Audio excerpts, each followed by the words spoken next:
大家好，我是静。今天我们用燕麦和酸奶来做面包，这可能是世界上最简单、最健康的面包了。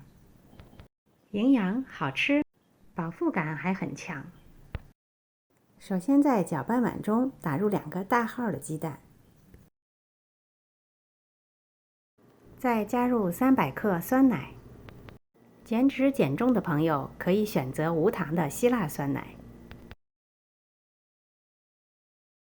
充分的搅拌混合好，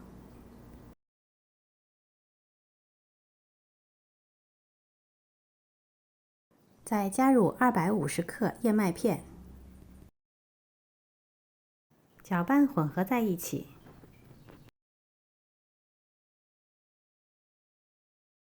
混合好后放置一边，大概3到5分钟左右，让麦片充分的吸收水分。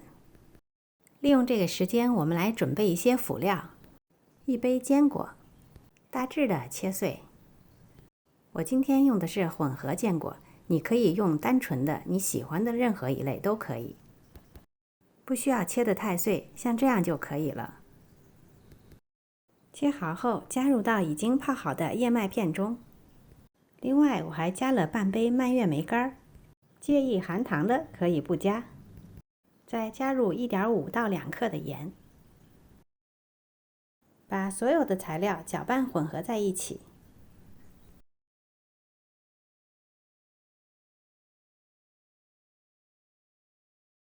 最后加入2小勺泡打粉，半小勺苏打粉，搅拌混合均匀。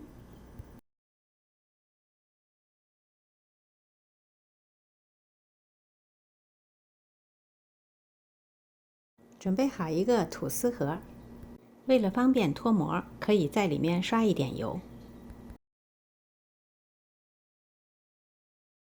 铺一小块烘焙纸，倒入混合好的面团，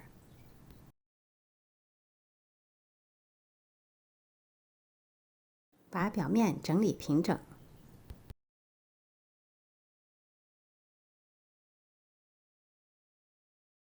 最后在表面可以再撒一点蔓越莓干和坚果作为装饰。